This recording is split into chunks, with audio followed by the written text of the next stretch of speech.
Hello, everyone, and welcome to the last session of the Argus Crude Live virtual conference. I'm Azlin, Crude Editor at Argus Media, and with me today are Alejandro Barbajosa and Karl Kleemeier, who are Vice Presidents of Crude at Argus Media, and they will share with us some of the key takeaways from the conference itself. So let's just start with Alejandro. Alejandro, you've spoken with several Asian refiners and also crude producers in your earlier sessions.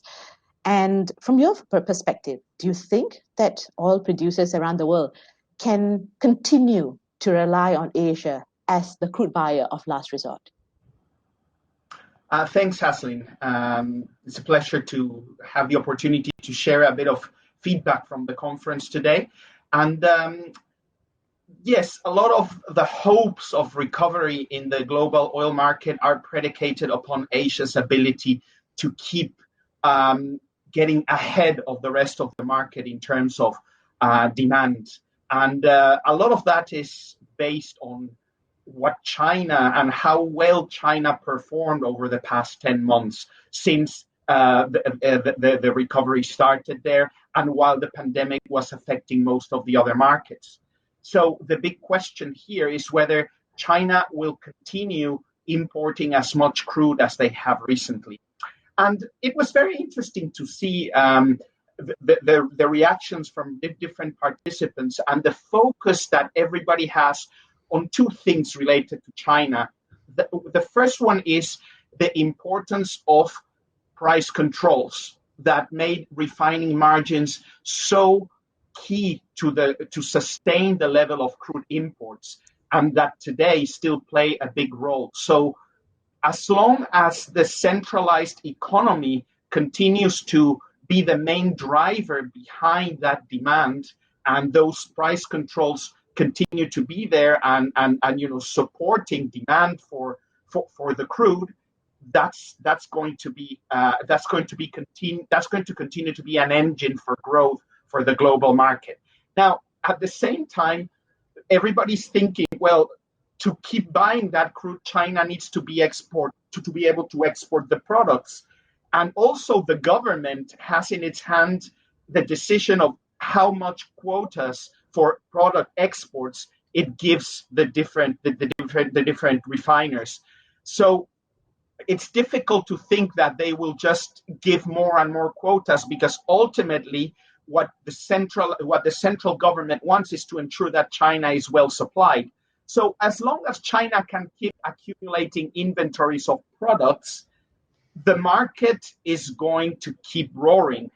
But I increasingly get the feeling, and this is somewhat I think what was shared by most of the participants, that there will probably be a point, especially if we go into harder lockdowns in China, as we're seeing now, where China may not be able to save the market. So we have to think about the wider perspective in Asia.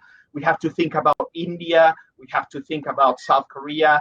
But it's undoubtedly without China, we won't have that strength in the market. Okay. Well, the thing with China,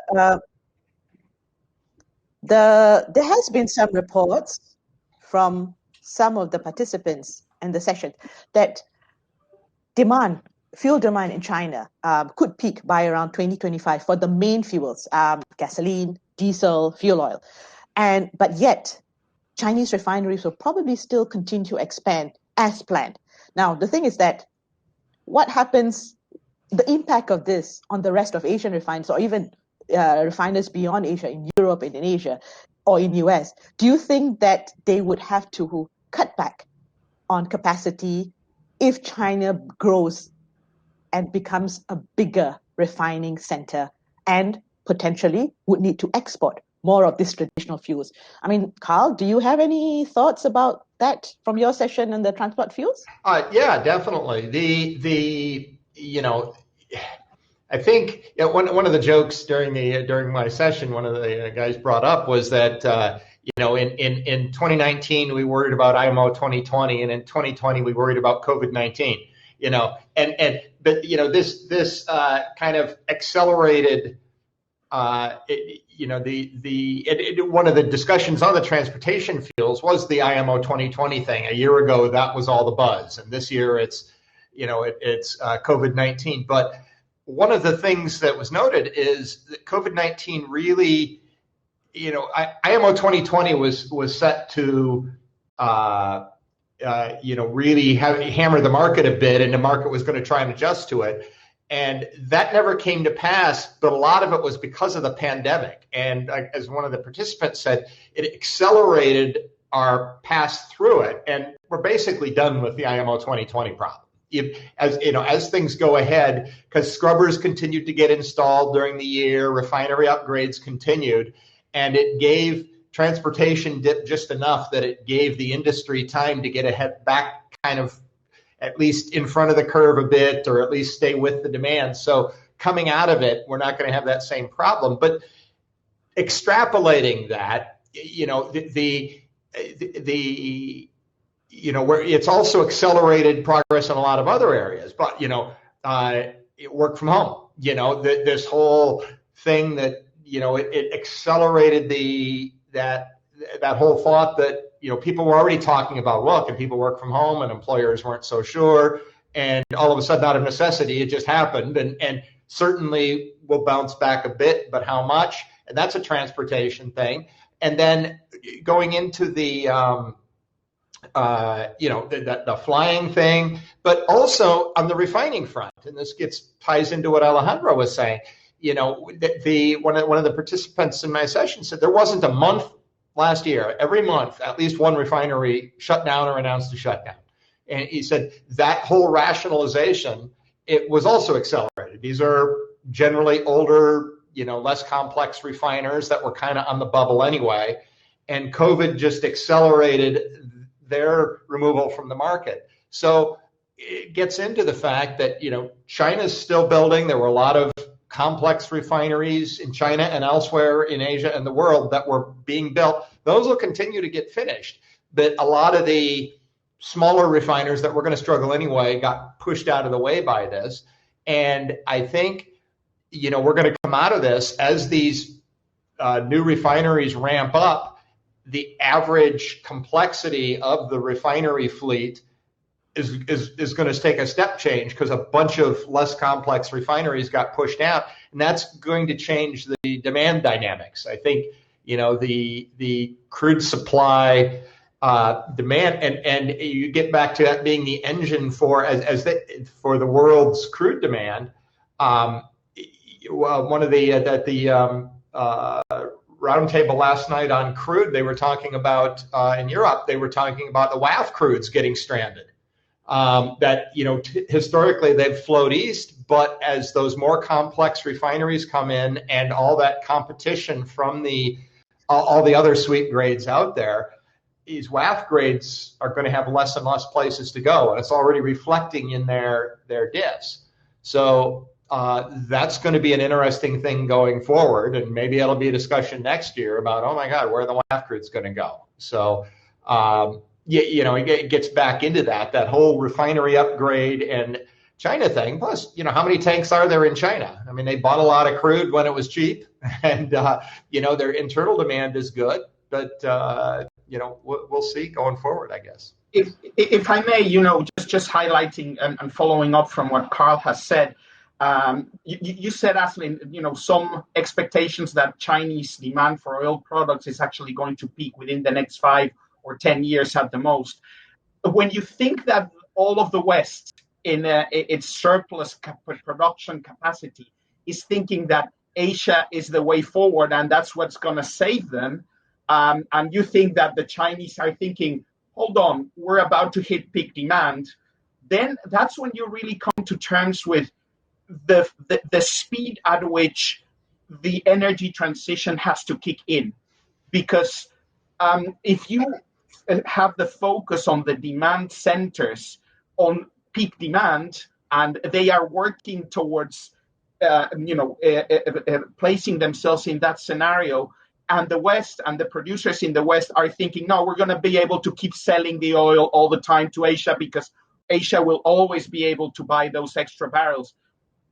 it's not going to happen. It's not going to happen. And that's why the need for the energy transition and for producers and refiners to speed up the change towards a low carbon environment was highlighted by Sir Bernard Looney, right? I mean, the whole approach of BP now has completely changed from a year ago. And you have not only that, you have a company now that is focused on mental well-being, on awareness of these kinds of things, on things that were completely outside the corporate dimension in terms of growth, that now are being taken into account as part of that transition to a new world where there will be more green energy inevitably. That's true. But before we go into the energy transition, I mean, the thing is that with China is still expanding, at least in the next couple of years, is still expanding its refining capacity. India demand is still growing, and there are plans to have new refineries. The thing is that in terms of the crude flows, we're seeing with freight rates coming off and expected to remain fairly low, at least in the first half of 2021. You're seeing this flow of crudes globally. From what we understand from the Indian refiners, they are buying more opportunity crudes, arbitrage crudes from Atlantic Basin, from the North Sea, from the US, from Latin America.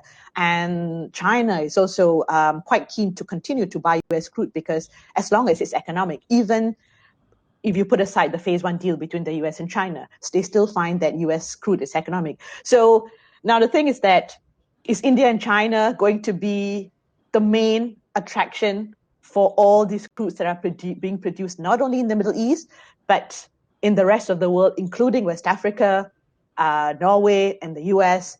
Do you think that all that still is going to come into Asia because of the continued refining capacity, particularly India and China? Well, it will have to, right? At the right price, it will have to clear into wherever you have the capacity. But, you know, something I take from the session with Rajaraman, the global head of supply and logistics at Reliance, he said, at present, refining margins, we don't expect refining margins to recover enough so that new investment in refining capacity is justified for transport fuels. Yeah. The refining industry itself is having to redefine itself around integrated petrochemical projects that are the way forward and that will ensure that they will be able to absorb those barrels. So yes, the crude is going to come to Asia, but the quality of the crude is going to be very important because it will have to be geared towards those refineries and their ability to take those surplus light sweet barrels that are generally not the ones giving them the biggest margins, right? These new complex refineries are focused more on the heavier grades that are coming from the Middle East, which happen to be as well the ones that for which supply is tighter because of OPEC policy. So you've got a bit of a short-term divergence there where the supply for these middle and heavy sour grades will remain limited while demand will keep growing. And that will probably lead to the continued inversion of the sweet-sour spreads, at least for the rest of this year, based on the feedback that we have from refineries who participated in the conference in Asia, like BPCL, Sinopec, Unipec, Reliance, and Cosmo. Well, and that brings up, it's an excellent point, and it brings up you go back to look at the U.S. at the beginning of the shale revolution, and, they were cranking out super light sweet crude like nobody's business, and it had to go somewhere. And, it priced to clear at ridiculous discounts to, that massively inverted in the U.S. as they were trying to get refiners you got to the point where refineries were better off buying that crude and running at 80% throughput because that's all of that crude they could put in their refinery than they were to fill it up with a heavier crude. There was such a discount, total dollars. So, and then in the following couple of years, average refinery complexity in the U.S. actually declined because they started adding topping capacity. They weren't adding upgraders, they were adding. So back to your point, we're used to thinking that, oh, the heavier grades are cheaper. But to the extent that supply demand numbers, and also, you look at the end of the day, you've got like pipeline barrels have to clear. They've been put in the pipe. Somebody's going to sell them at some price. And you've got producers like the West African producers. They're going to produce. They're not going to, whereas the Saudi barrels are a little more discretionary. They can turn it back. So you got, and so to the extent that a lot of these barrels are coming to the market at whatever price they can get, refiners are going to build. So we may see a trend where refiners get a little less complex as they add in more topping capacity or capacity that allows them to handle a lighter. Plus, I guess one other thing that, and I didn't hear much of this during the conference, but it bears in mind, when you're doing transport fuels, it's pretty much any crude will fit the bill. You worry less about the molecules, but when you start to get into things like petrochemicals and stuff, it's a little like lube oil. You start worrying about the molecules coming out. Some crudes make better naphtha than others. Some crudes make better, certainly there's for lube oils, you got to have a crude that's qualified for lube. So you need, and it gets down to the molecules. It's not just the boiling range. And so that as refiners get more and more integrated, we may see more, there'll be quality differentials, but they'll be different than today's quality differentials. Could this impact OPEC and the demand for OPEC crude? Because a lot of the OPEC producers are still Middle East producers, and the bulk of the crude that they produce tend to be more of the medium and heavier sour grades. So right now, the whole inversion of the light-heavy spread to some extent is because of the curtailment of OPEC supplies. Now, if OPEC decides that at some point we want to produce more, what could be the impact for that? I mean, would there still be demand for these crudes, or have refineries adjusted already to take advantage of the cheaper, lighter, sweeter grades that have been available over the last year? Who wants to take that one? I can lead off on that real quick, and then, but it takes a while for these investments to, you can tweak things up front, but actually putting in a new topping unit or something, that's a couple years, engineering, construction. Plus, when you make that investment, you want to know that's going to be there. I'm sure the refiners in the U.S. saw the shale thing coming and said, well, this is here. It's in our backyard. This is going to be here for a while. I'm happy to put in but as a refiner, that's purely dependent on imports in India or somewhere, he's looking at that saying, well, okay, the West African is really cheap right now, but, the Saudis open up the taps a little bit and we're back in, I got plenty of heavy at a discount. So that's hard to say. I think because this shortage is kind of man-made, as it were, it's a voluntary one, the supply-demand dynamic. I don't know what you think, Alejandro. Well, as we heard during the Asian refiners session, we're now very clearly in a two-tiered pricing market, right? Where the abundance of light sweet crude is sending a very clear signal to the producers, even in the Middle East, of similar quality crude, that they have to make their crude very competitive. At the same time, OPEC is restraining output of the heavy sours, and that's leading to, that two-tier pricing. And you can see that refiners across Asia who are having to pay such high premiums for the heavy sour barrels that they've invested to refine, they're not very happy about it. And they even expect that there will be a point where differentials won't be able to rise any further. Mm-hmm. So going back to your question, Azlin, I think, yes, the Asian refiner is not only hoping that there will be more availability of that crude, they're actually desperate that OPEC could perhaps open the taps a bit more and give them specifically that quality.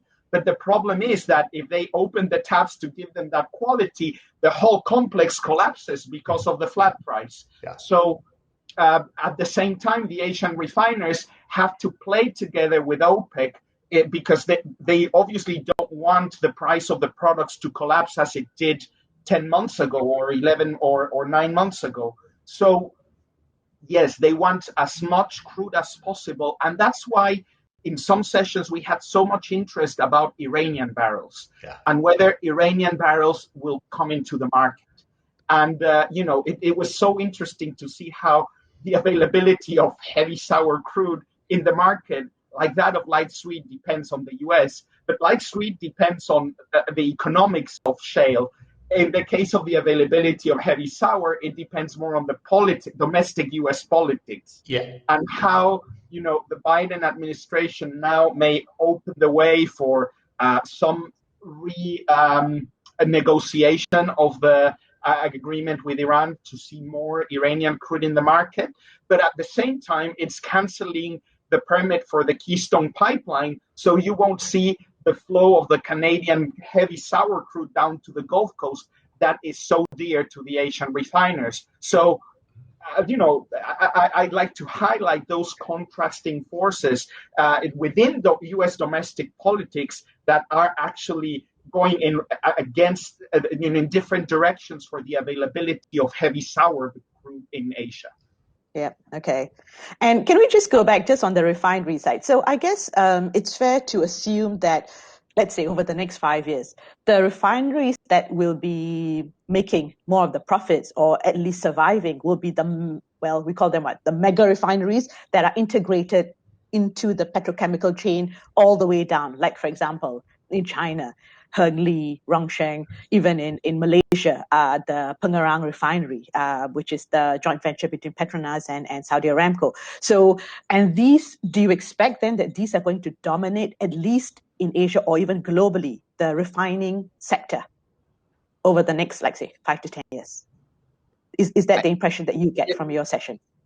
I think they'll definitely be at the top of the food chain, to the extent that any refiner's making money, it'll be them. It's kind of like the U.S. refiners who've gotten so complex to the point where sulfur is almost a moot point to them. I can chew up and spit out just about anything.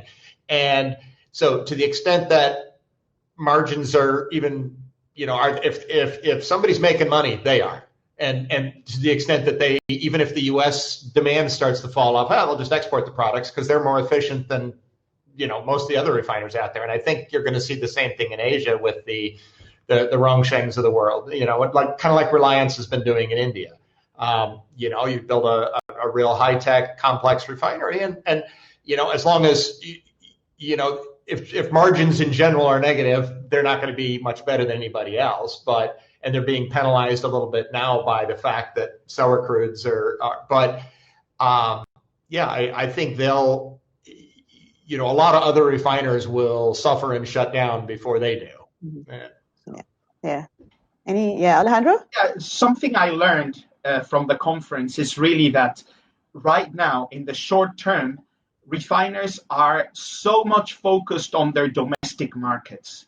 And, we've experienced for the past 10 years the globalization of the refining industry, right? And the multiplication of flows, not only of crude, but most importantly of products. And yes, right now, everybody's thinking about those future exports. But right now, those refiners who are performing better are those that have strength in their domestic markets. So, like in every area of the business, we see a trend towards globalization being now countered by localization. So in a way, the integrated petrochemical refineries of the future or of the present that are going to keep growing are part of that localization, right? Because you're generating a source of demand for your output within something that's in your control. Maybe the petrochemicals then will get exported, but you're gaining more local control of your demand. And that's a feature that is so representative of the pandemic, right? The localization of the refining business, that, it's an inversion of the globalization trend that we had seen for the past 10 years. Yeah. All right, and moving from there as well, and it's just in line with that, with the whole lighter crude. What do you think of the Abu Dhabi IFAD Murban futures contract and its potential as a benchmark? Just because also right now, the existing benchmarks that are in Asia are mainly the medium, the heavier, sour crudes because of the Middle East crudes coming here. But as we go forward, as we've mentioned, more and more arbitrage crudes, lighter crudes potentially from elsewhere, even within the region. And there really isn't a light marker. So could that give a boost to the Murban futures contract, it being a light sour grade? Thoughts from both of you. Go ahead, Alejandro. No, please, Karl. No,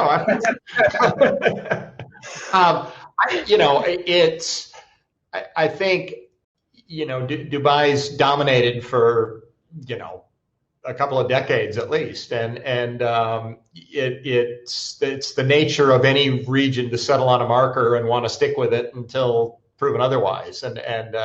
But certainly, futures contracts offer great, price visibility into a market, and at a bare minimum, it'll do that. It'll give it. We're going to have a really go from just a few Murban trades here and there to knowing what the price of Murban is every day.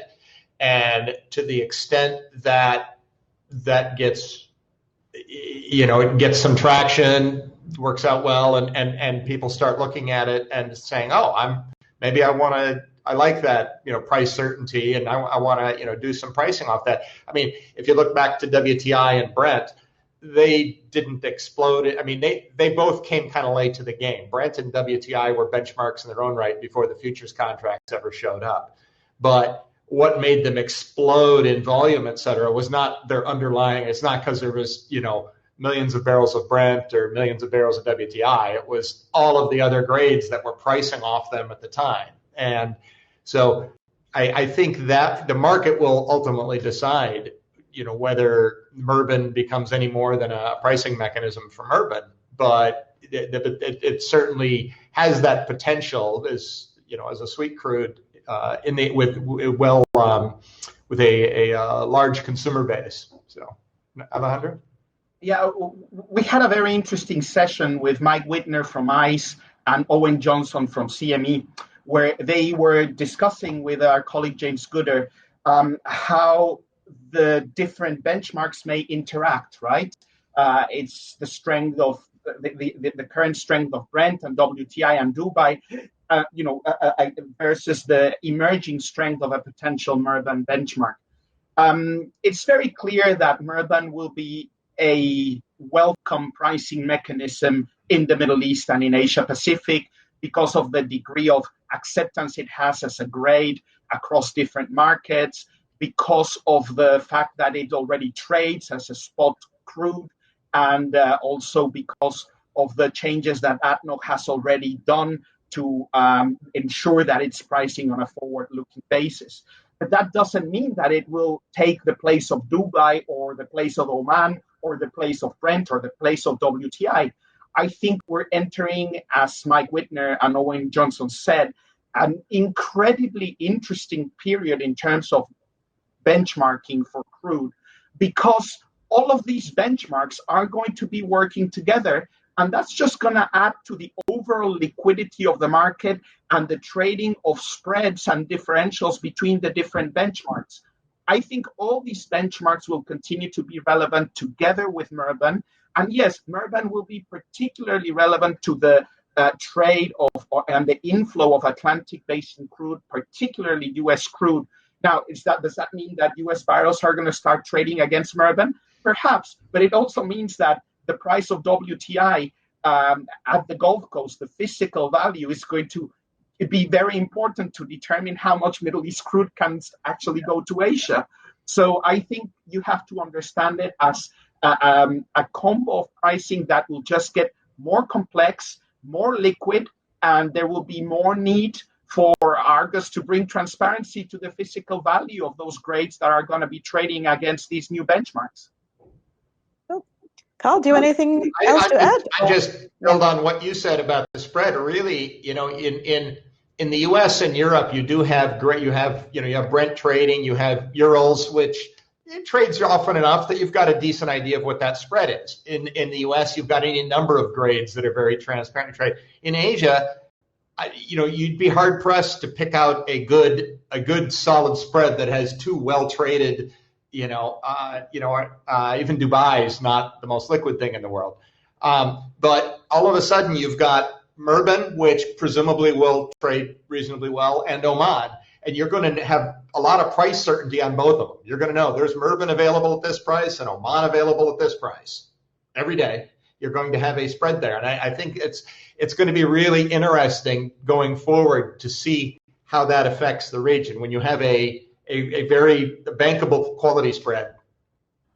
Yep. And I guess that's the first time that the region has actually had more than just one sort of like pricing transparency and price discovery on a daily basis. Yeah, right? no, it's, yeah. All right. I think we've come to the end of the session. So thank you both, Alejandro and Karl, for your insights and your valuable thoughts on the crude markets and the refinery sector in Asia.